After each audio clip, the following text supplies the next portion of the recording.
I grew up in an authoritarian home. I grew up in a home where my voice was not heard. Maybe I was spanked, and I have fear that I would transfer the trauma that I have, my childhood traumas, unconsciously onto my kids.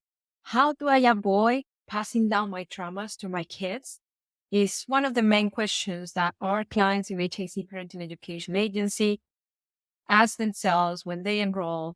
Hello, my name is Marcela Collier. I am the head coach of HIC Parenting, and we are an agency committed to help our clients go from that fear to confidently parent their kids from connection, empathy, through the healing of their reactivity and their children's reactivity. So if you are interested in working directly with one of our HIC parenting coaches, you can apply to apply.hicparenting.com, or there is a link below.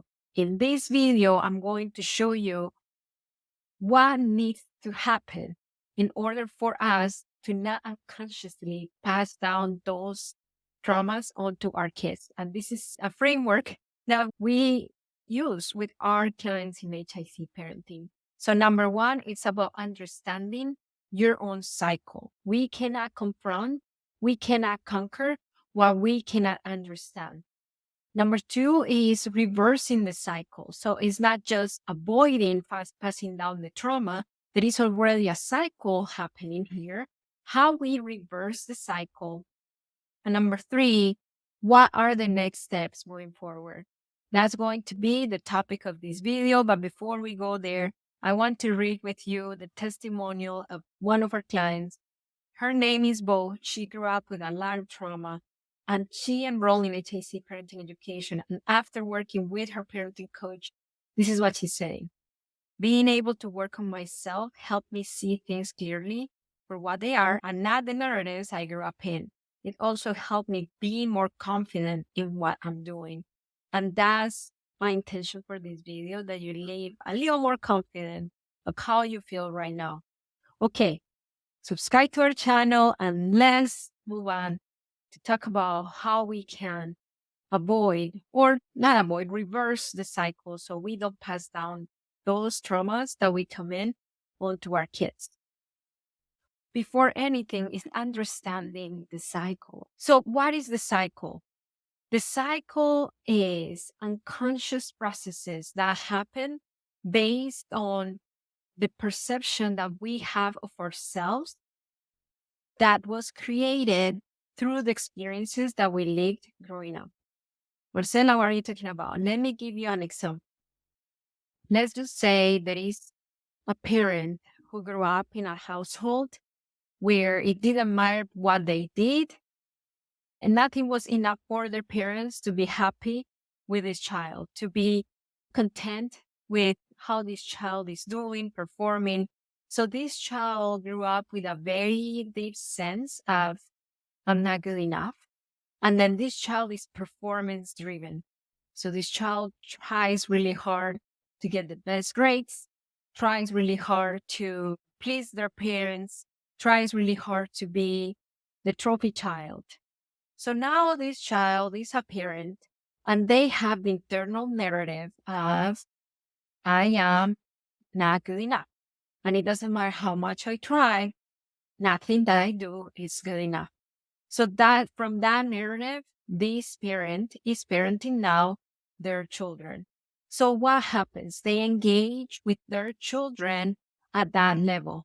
So when their children have very age appropriate behaviors, let's just say they give an instruction and they receive a no from their child, or they see a tantrum, then this internalized belief of I'm not good enough kicks in, and they try to fix it. How do they try to fix it? They try to fix it with whatever resource they have at the moment. Maybe announcing a consequence, maybe pushing it and trying to control the environment or their children, or maybe they've already been reading parenting books and they try to pull up all the parenting tricks from social media. And this is just a recipe for disaster. Even if what they're saying is good things or actually positive discipline tools, It doesn't necessarily work when they come from the narrative of, I need to control the environment and my kids, because if things don't come out as I expect, then that means I'm not a good enough parent. So what is the cycle? The cycle is, I do, the things don't go my way, then I try to control, my kids feel control, they don't feel good enough, and they do things to confirm that belief of not good enoughness. And then it fuels our own belief of we're not good enough, and the cycle continues. It's like a vicious wheel that keeps spinning, and our children are dragged to it. And this is all an unconscious process. So what do we do with our clients in HIC? We reveal these patterns. We ask a lot of questions, and we use our parenting coaching skills to help our clients get to that revelation of what their pattern is. In this case, the pattern of this parent is that they have a performing based type of parenting. When they were growing up, their parents reinforced that performing based parenting with spanking, with yelling. The parent might not be doing that with their own children, but the cycle is the same. They might not be spanking, they might not be yelling at much, yet the cycle of control, of feeling anxious when my children don't listen to me, is still the same, and it feeds the same kind of mindset in kids. So what is the way to go about this, to avoid those traumas to pass that on to our kids? The way to do that is to reverse the cycle. And in order to reverse the cycle, we need to travel all the way down, deep down to our mindset and reveal what that core limiting belief is. In this case, I'm not good enough. So what is the opposite? The opposite is I'm good enough. Now, is there really a way for a parent to feel good enough when they felt not good enough all their lives? Not if you don't give it evidence. If the evidence that they're giving themselves all day long in their parenting is things are not going my way, my kids are not listening to me, it doesn't matter how much I try, I'm not getting the results that I want, then they're not feeding and giving themselves the evidence of being good enough.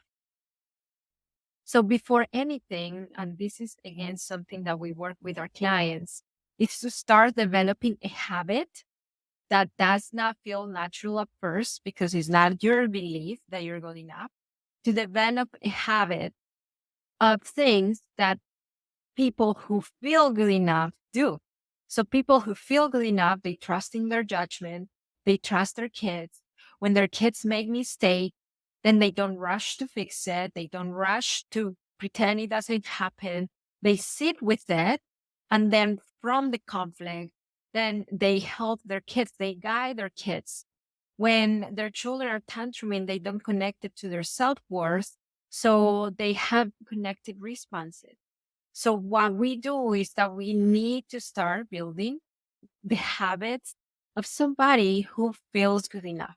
And you know what? Believe it or not, these new habits start giving me evidence that, oh, wow, I don't have to try. I don't have to try hard enough to be this parent because what it is okay.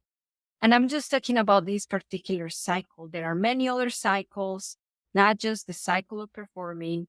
I'm just giving you this example so you know what it is. So let's just say this homeschool mama, she has the limiting belief or the narrative of I'm not good enough.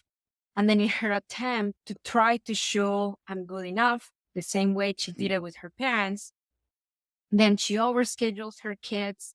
She needs to come up with this crazy Pinterest-like type of art projects for her homeschool. When her kids are failing in grades, she feels miserable, and then she tries to get them to excel at all costs. So if we change the habits, it would be looking at her schedule and seeing how she can develop presence instead of performance. So presence instead of performance may seem like not overscheduling their kid, having more space to be, having more space to have genuine connections. When their kids are failing at school in their homeschool activities, Do not rush to fix it, but to observe more, to see how she can support her kids from a calm state.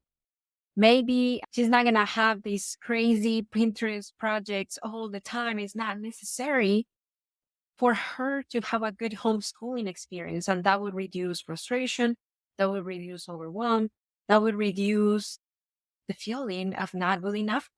And that's how we start reversing this cycle. So I want to ask you a question.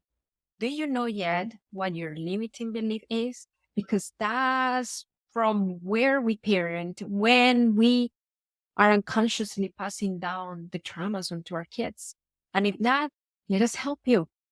HIC Parenting coaches want to work directly with you. Again, you can apply at applycparenting.com or start following us. Subscribe to our channel, to our Instagram. We are a HIC Impact Club everywhere, Instagram, TikTok. Now we're in our threads and here on YouTube. And remember that it only takes understanding to transform your parenting. I'll see you next time. You watched all the way to the end, and I'm going to give you a gift for that. Scan this QR code and give us your best email. You're going to access a free class with the ultimate tools that has helped so many of our clients go from reactivity and frustration to peace and connection with their kids.